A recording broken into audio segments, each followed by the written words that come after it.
de las tantas reflexiones que yo hago acerca de la obra del Señor en esta ciudad, la ciudad de Clarksville, y en lo que nos compete a nosotros, a nuestra casa, a nuestra iglesia, Ministerio Nuevo Pacto. Y siempre me he preguntado, Señor, ¿cuál es el secreto para el crecimiento y la expansión de tu obra? Le digo algo, la mayoría de las iglesias se lanzan a la calle a predicar a Jesucristo con la idea de levantar una casa, es porque Dios ha depositado una visión en su corazón.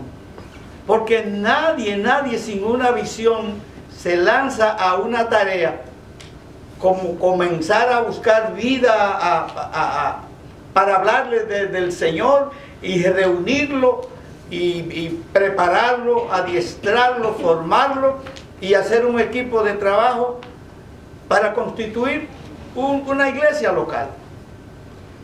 Y la mayoría de personas tienen una visión, por más simple que usted la vea, tienen una visión.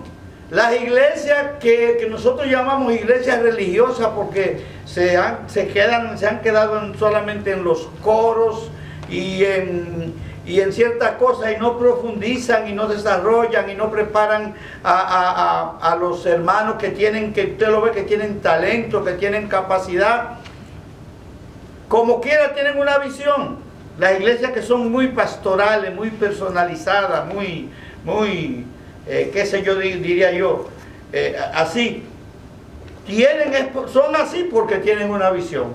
Las iglesias que nosotros llamamos iglesias de reino, porque entienden que un hombre no puede bregar, sino que ese hombre tiene que preparar a otro hombre o a varios hombres, y que esos hombres tienen que preparar a otro y que tienen que formarlo y que tienen que hacer un ejército. O más bien, que la iglesia tiene que crecer más en calidad que en cantidad. Que la calidad es lo que determina la cantidad. Porque cuando es la cantidad la que determina, normalmente es muy difícil que usted encuentre calidad. Es muy difícil. ¿Por qué? Porque la calidad no es eso, no es la cantidad, no la determina la cantidad. Y usted ve un sinnúmero de congregaciones que tienen X cantidad de membresía, pero no todos esa membresía que nosotros vemos están preparados como dice la Escritura que deben de estar preparados. Y una vez pues yo estaba hablando aquí de lo que era la palabra cristiano y la palabra discípulo. Y el mismo Pedro fue el que respondió y dijo, es que la cantidad de veces que en la Biblia está la palabra cristiano no pasa de 8, algo así. Y las veces que se habla discípulo, que se menciona la palabra discípulo, es un número que lo supera 2 o 3 veces. ¿Cuántas veces nosotros lo encontramos? ¿Por qué? Porque Dios, el Señor Jesús, antes de partir, el mandato que dio, la gran comisión, fue que vayan y hagan discípulos. Hagan discípulos en mi nombre. Y nosotros sabemos que un discípulo es una persona que se sienta frente a un maestro a recibir instrucción, a que se le traspase información, a que se le traspase, se le imparta conocimiento, se le imparta experiencia, se le impartan reglas y órdenes. Eso es lo que es el discipulado, donde se forma a la persona conforme a la visión y propósito del reino de Dios en ese lugar. ¿Ven? Entonces yo decía en mis reflexiones, Señor, pero ¿cuál es la situación? Y yo siento la voz interna que me dice, trasládate a la iglesia primitiva. Porque en la iglesia primitiva el secreto es ahí que está. Y decimos secreto porque con tantas cosas que hay hoy en día, y como el hombre se quiere tanto subir y se quiere ensalzar y se quiere... Nosotros nos olvidamos a veces de los inicios, nos olvidamos de los fundamentos, de los rudimentos. De los rudimentos tenemos que salir, como dice la palabra en el libro de los Hebreos, capítulo 5, tanto y 6:1. ¿Verdad? Habla de eso. Debemos de dejar los rudimentos porque los rudimentos tienen una función y es sostener. Los rudimentos o fundación o zapata, la función es sostener, pero un edificio, que usted lo comience a construir, usted no se puede quedar en los rudimentos, porque lo primero que aquí en los Estados Unidos hace el sistema es que le cancela la construcción, en vista de que a usted y a mí se nos da un permiso por cierto periodo de tiempo para que levantemos esa construcción. Amén. Entonces, mientras está en los rudimentos, no tiene uso.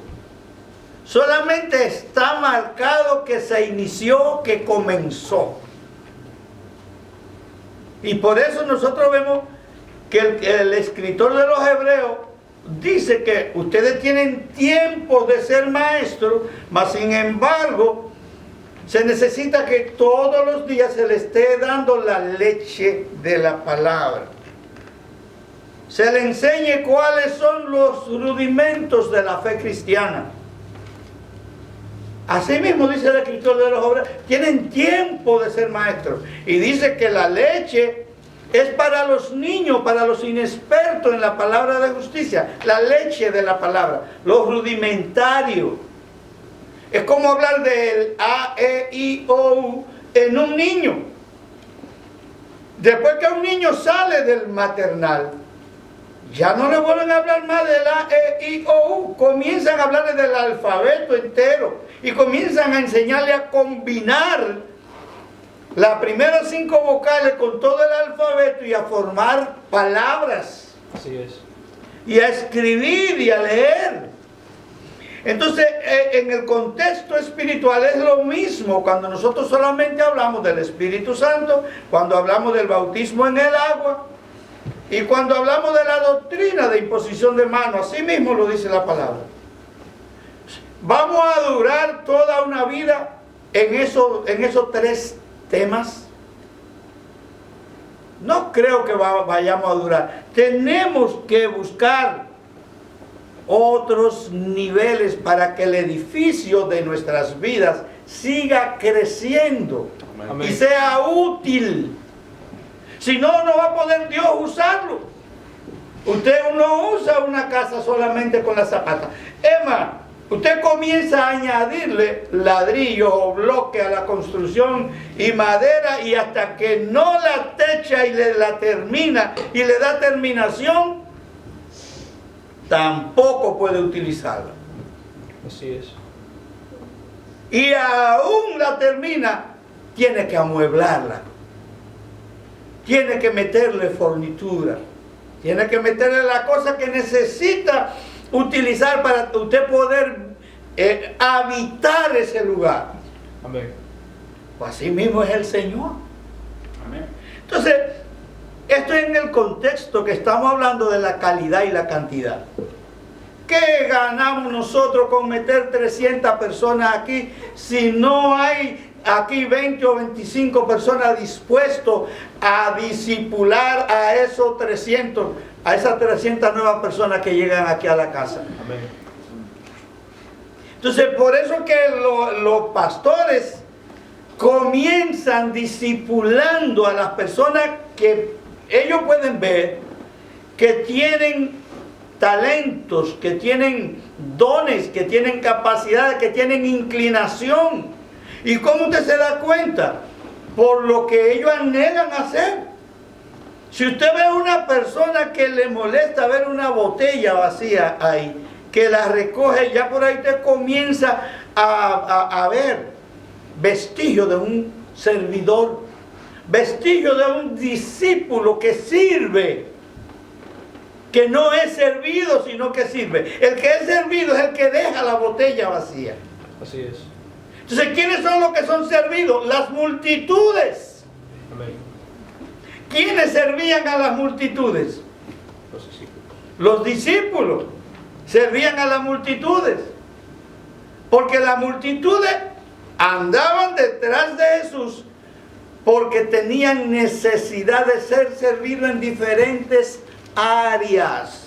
En el área de la salud, en el área de la alimentación, en diferentes tipos de situaciones. Amén. Tenían problemas. Entonces los que estaban para resolver los problemas eran los discípulos, los que tenían sobre sus hombros esa responsabilidad. Por eso vemos que detrás de los discípulos se aparece un número de discípulos de los discípulos. ¿De cuánto, Alan? ¿De cuánto era el número que aparte de los 12 había? 60. ¿Cuánto? 60 o 70, no. Eso mismo, 70. Habían 70 discípulos de los 12 que también estaban preparados para servir.